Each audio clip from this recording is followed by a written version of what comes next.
Hi, welcome to Plagowski Pins and Collectibles, and in today's video what I want to do is go over some addition to inventory that I'm going to be adding into the store.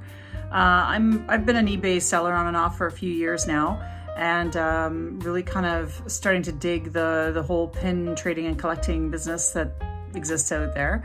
As you probably can imagine through the Hakuna Matata and the various pieces I've got in the back of my little office area in my house, I'm a huge Disney fan, as many people are, but I like movies and generally pins in general, so it's just something I've kind of really started to gravitate towards and have really started to focus towards in the sales of my in my eBay store. But I think what I would do would be kind of fun is to share with you some of the hauls that I get on occasion, where I'll go out and do private purchases of pins from personal collections that people sell online, whether it's through Kijiji or I guess in America it would be Craigslist, that kind of thing. So I figured I would share that with you and sort of share the experience of selling and sort of what my plans are, and maybe give you some tidbits on some of the things that you would look for if you wanted to sell these products online successfully. You never do or never can really tell from one day to the next if something's going to sell or not. All you can really do is look at previous sales and what is actively selling on a regular basis. And, you know, like anything else in the eBay world, it's a bit of a risk. This is a little side gig for me. I'm a professional during the day in public health emergency preparedness and so on and so forth. But for sort of my side gig, this is something I really enjoy because it kind of feeds into my passions of Disney, Universal Studios, and selling things on eBay. So let's get started. But before we get started, I've got to put my eyes on so I can see what I'm doing. So let me share with you today. So I was doing some searches, as I normally do, on online to see if anybody's selling anything that might be of interest to me. And there was a gentleman who was selling movie promo poster pins.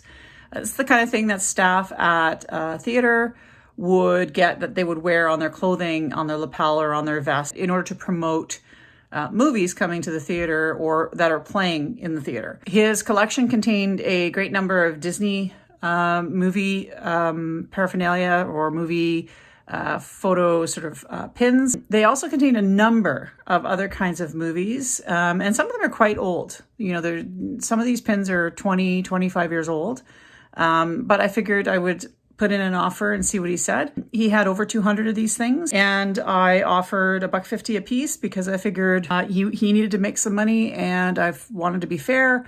And I figured $1.50, I could probably got them for a little less, but I figured for $1.50 a piece, it's a good investment, because if it takes time for these things to sell, I'm fine with it. I'm okay with sitting with them in inventory for a period of time. At the end of the day, some of these pins will sell for $2, so then I'll get 50 cents out of it. And for other pins may sell for as much as $15 or $20. So it really depends, again, on the market, who's looking, who's buying. And I try to keep shipping low on any purchases in my eBay store. I try to make the shipping reasonable. I notice on eBay, a lot of times people, what they tend to do is they tend to put shipping costs really high. And it's sort of like this I don't know, failed attempt to try to make more money on the product by charging more for shipping and handling. I think it's crazy when I see, you know, like a half-ounce pin with a shipping quantity of or amount of like $25. It just doesn't make any sense. I live in Canada, so for me to send a pin protected with some bubble wrap and a bubble envelope, it's regular mail, and it's $3 to $4 depending on the size of the pin and the envelope. And you know, to send to the States is anywhere from, you know, $6 to $10 depending again on the weight and so on and so forth. I'm technically not supposed to send it regular mail to the US from Canada because it's not paper.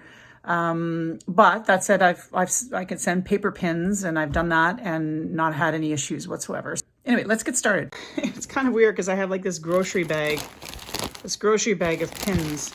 Just before I get started on actually bringing them out, I'll just show you that each one of these pins, if it wasn't already in a baggie, I put one in their own baggie so that the covers themselves can stay protected and not get any further damage. Because I noticed that what often happens is people will clump these pins all together, and what happens is these pin backs here, they damage the front facings of these pins. So if you have any collectibles like this, these sort of pinback movie pins or what have you, I would highly recommend that you Put them in plastic or in a plastic cover that's a little bit better than a Ziploc bag if you have the ability to do that. I haven't had a chance to go out and buy other bags. At least protect them so that when they're together in a bag, they're not necessarily damaging each other. The other thing you might want to do as well is to make sure that you store these in a way where it's like sort of pin to pin.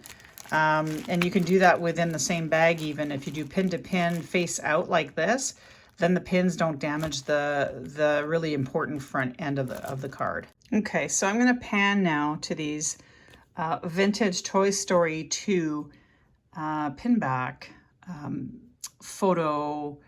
These would have been movie theater promo pins.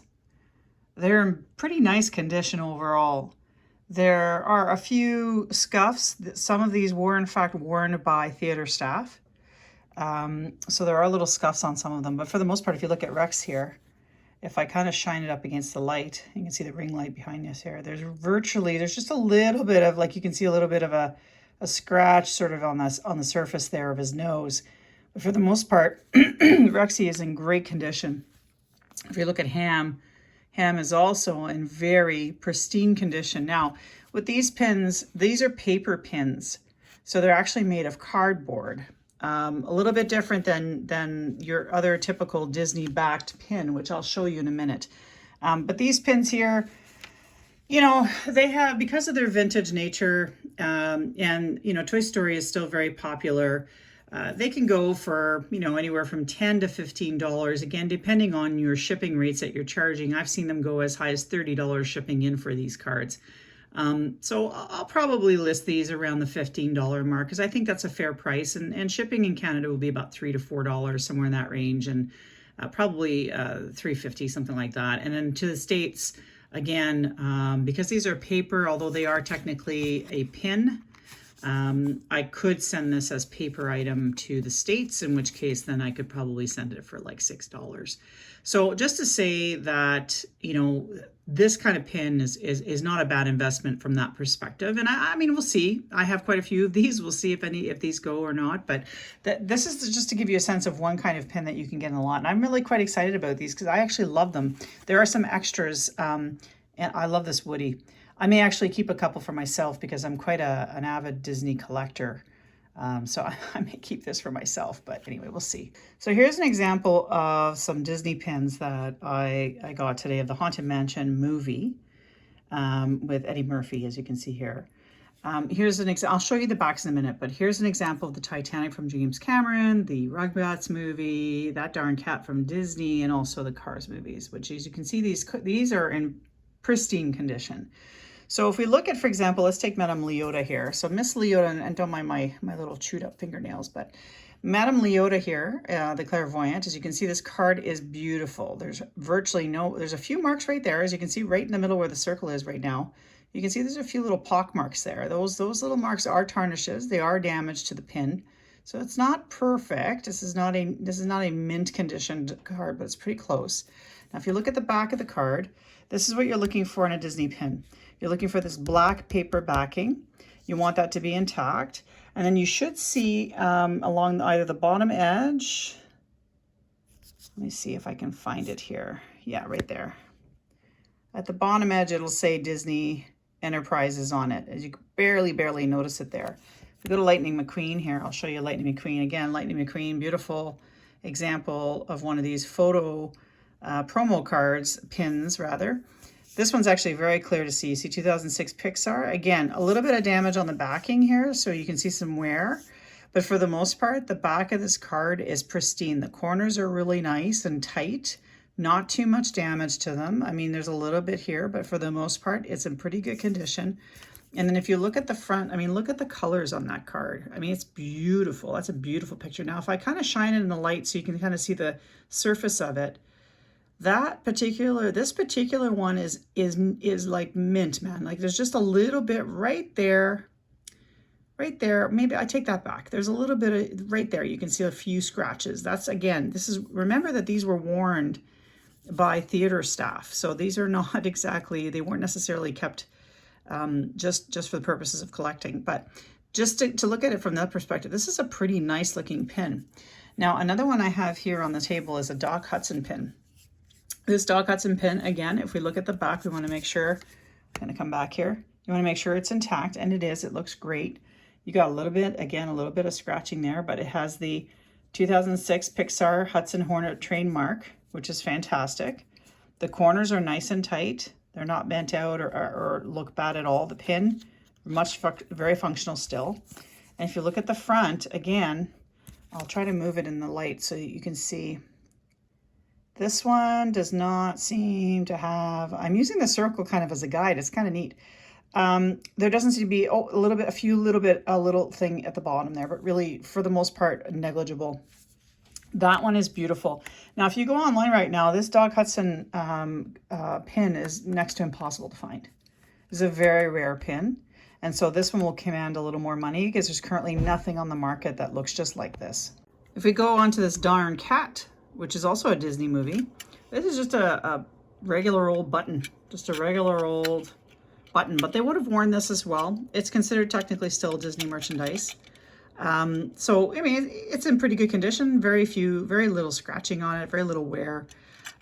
This kind of pin will not command the same kind of money as these kinds of pins, just because these were they were truly used for the purposes of promoting a movie. They are almost always, and they should always have, the company name of the movie company on the back.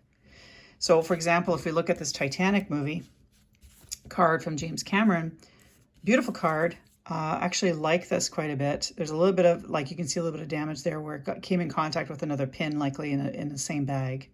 See, this is the kind of damage you'll see when the pin touches the front face of a card. So you want to avoid that as much as you can.